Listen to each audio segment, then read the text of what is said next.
Chapter 6. The dummies stood about 3 feet tall. They wore identical gray suits with red bow ties. Their shoes were black and shiny. Their eyes were wide, and they had ugly red grins painted on their faces. You. I tried to speak, but I was so startled, no sound came out. You're in a world of horror now, one of the dummies rasped. His voice was high and hoarse. Welcome to our world. Jamal jumped to his feet. He squinted at the two dummies. Who's out there? He called.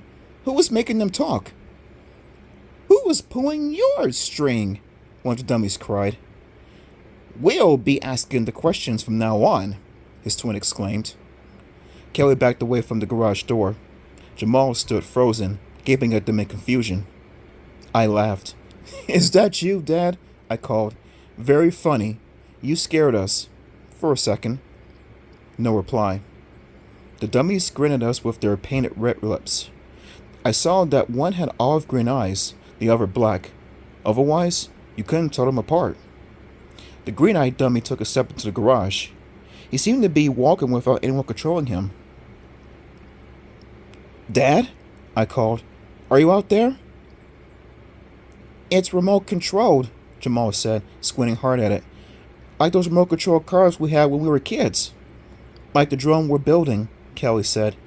Dad must be controlling them from nearby. Your dad is toast, the green-eyed dummy declared. He took another step toward us. Your dad is buttered toast, his twin added. His voice was hoarse and scratchy. The green-eyed dummy swung around to him. That doesn't make any sense, dummy. Buttered toast? What's that supposed to mean? Don't pick on me. I thought it was funny. Why can't you ever be nice to me? Because you're stupid, even for a dummy? I shook my head.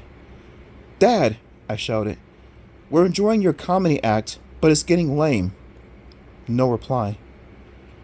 Are you sure they're remote controlled? Kelly asked Jamal. He shrugged. What else could they be? Your new masters, they both declared. And then I heard a shout from the driveway. Hey, kids! Kids! Are you in the garage? It was Dad. I snickered. He's pretending he doesn't know where we were, I said. The dummies collapsed in a heap. Their legs folded and they dropped to the garage floor. Their wooden heads smacked the concrete, bounced once, then lay still. They didn't move. Dad appeared to have the driveway. He nodded to us, smiling, but his smile faded when he saw the two crumpled dummies on the ground. Dad raised his eyes to me. Hey, why'd you take the dummies from the car? We didn't, I said. We didn't bring them here. Dad frowned at us. Yeah, sure. I suppose they got up and walked on their own. A grin spread over Jamal's face. Mr. Harrison, we know they're remote controlled.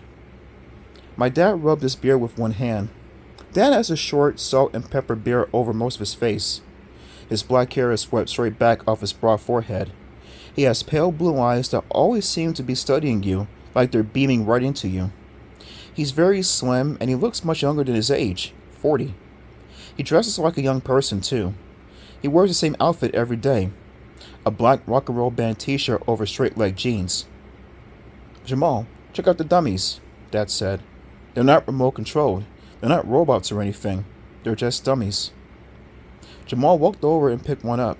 Its arms and legs hung limply, its head tilted back. It's heavier than I thought, Jamal said.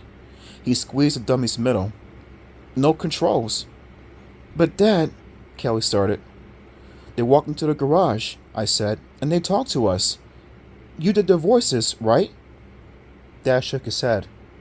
I wasn't out here. I was bringing groceries into the house. His blue eyes locked on me. Oh, I get it. You're writing your own horror script. A new idea for one of your plays. Sounds like you're off to a good start. Dad, you've got to believe us, Kelly said. I could tell by her voice that she was upset and a little frightened. We're not making up a story. Dad laughed. Don't kid a kidder. He took the dummy from Jamal. I hope you kids have been practicing your screams of terror, he said. Kelly opened her mouth wide and let out a shrill howl. Awesome, Dad said. You're going to be a star. I can't believe we're going to be in your new film, Mr. Harrison, Jamal said. I need a lot of extras for the crowd scenes, Dad replied. You know, people to scream and run down the street in a panic. He lifted the other dummy onto his shoulder. These two dudes are the stars, of course. What's the film called? Kelly asked. I Married a Dummy. We tested the title and it got a 98% approval rating. Is that good? I asked. I was making a joke, but Dad didn't get it. He shoved one of the dummies into my arms. Luke, help me carry this one up to the attic. I took the dummy and swung it onto my shoulder.